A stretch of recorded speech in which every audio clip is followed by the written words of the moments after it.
tengo nada para ofrecer, nada que te pueda sorprender, solo un corazón quebrantado una y otra vez.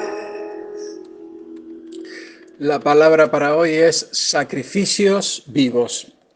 El apóstol Pablo dice en el libro de los Romanos 12:1 lo siguiente: así que, hermanos, os ruego por las misericordias de Dios que presentéis vuestros cuerpos en sacrificio vivo, santo, agradable a Dios, que es vuestro culto racional.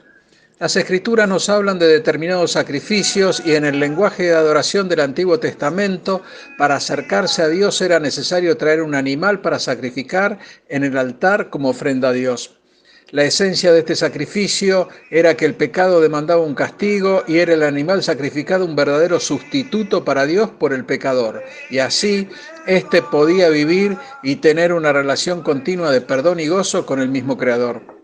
Aunque nosotros sabemos que la sangre de los animales no son la solución para el pecado. En Hebreos 10:4 leemos: porque la sangre de los toros y los machos cabríos no pueden quitar los pecados. El autor del libro está apuntando a alguien más allá de nosotros mismos. Y sí, por supuesto, a Cristo, quien fue el sacrificio supremo por el pecado. El apóstol Pablo en 1 Corintios 5:7 dice: Cristo, nuestra Pascua, ha sido sacrificado. Hermano, nosotros podemos ver ahí el sacrificio supremo por el pecado, ya que fue perfecto y suficiente para todo aquel que en él cree. También Hebreos 10:12 echa un poco más de luz sobre el tema, que dice así: Él, estamos hablando de Cristo, habiendo ofrecido un solo sacrificio por los pecados para siempre, se sentó a la diestra de Dios. Por lo tanto, debemos entender que fue Cristo quien le dio fin a los sacrificios de animales en el Antiguo Testamento. Él consumó la gran labor de expiación. Ahora bien, entonces la pregunta sería: ¿qué nos quiere decir Pablo con esto de entregar nuestros cuerpos como sacrificio vivo? Lo primero que debemos decir es que Pablo no hace referencia a que debemos morir y expiar nuestros propios pecados, sino más bien que el propósito aquí es que no dejemos fuera nuestra mente, nuestro corazón o nuestro espíritu. Y si avanzamos en el versículo 2 de Romanos 12, Pablo dice muy claramente: transformaos mediante la renovación de vuestra mente. Por lo tanto, aquí el fin es enfatizar que nuestro cuerpo cuenta, pero nuestro cuerpo, nuestra alma y nuestro espíritu, ya que o le pertenecemos a Dios en forma completa o no le pertenecemos en lo absoluto. Y aquí deberíamos concluir con un pensamiento que es que la ofrenda de nuestro cuerpo no es la ofrenda de nuestro aspecto físico, sino de nuestro comportamiento en todas las áreas de nuestra vida, ya que en la Biblia el cuerpo no es importante por cómo se ve, sino por cómo actúa.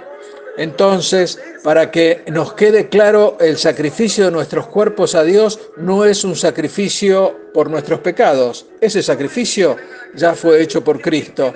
Y el apóstol Pedro, en su primera carta, versículo 2:5, nos dice lo siguiente, y que es similar a Romanos 12:1: ofrecer sacrificios espirituales aceptables a Dios por medio de Jesucristo. Por lo tanto, hermano, nuestros sacrificios a Dios son aceptables gracias a Jesús. Debemos sacar de nuestra mente y nuestros pensamientos que nuestros cuerpos merecen la aceptación de Dios. Hermano, no lo merecen en absoluto. Si en realidad somos aceptables, es por medio de Jesucristo y es a través de su perfección que nosotros podemos ser aceptados. Y la forma de ser aceptados es que dejemos los hábitos que afectan nuestra vida espiritual y nos alejan de la comunión diaria con Cristo, ya que esos hábitos menoscaban nuestra vida física, mental y moral. Por lo tanto, para que nuestros cuerpos sean aceptados, debemos guardarlos puros en adoración y sacrificio al Señor. Y otra pregunta surge: ¿podemos los creyentes no conformarnos a este mundo? Y la respuesta está en ser transformados mediante la renovación de nuestras mentes. Y entonces decimos, ¿y cómo hacemos esto? Principalmente debemos aferrarnos al poder de la palabra de Dios y seguro así podremos batallar contra el enemigo de nuestras almas y de esta forma ser transformados. También necesitamos escuchar la palabra de Dios, leerla, estudiarla, memorizarla, meditarla. Hermanos, el secreto para vivir una vida santa y agradable a Dios está en las Escrituras. Y será el Espíritu Santo quien ministrará en nuestros corazones las formas para nuestra transformación de la mundanalidad a la verdadera espiritualidad. Pablo nos dice en 2 de Timoteo 3, 16, 17 lo siguiente: la Escritura es inspirada por Dios y útil para enseñar, para redarguir, para corregir, para instruir en justicia, a fin de que el hombre de Dios sea perfecto, enteramente preparado para toda buena obra. Y hermano, tú debes saberlo, la voluntad de Dios para el creyente es que sean un sacrificio vivo en Cristo Jesús.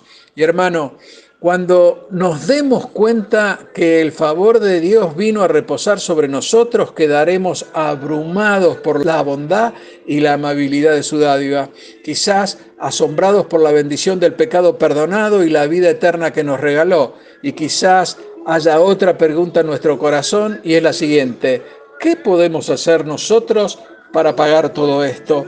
El apóstol Pablo nos recuerda que respondamos a la dádiva de Dios viviendo verdaderamente por Jesús en toda situación en que nos hallemos. Él nos dice que seamos sacrificios vivos para Dios, porque hacer esto es lo razonable. Dios te bendice. Amén.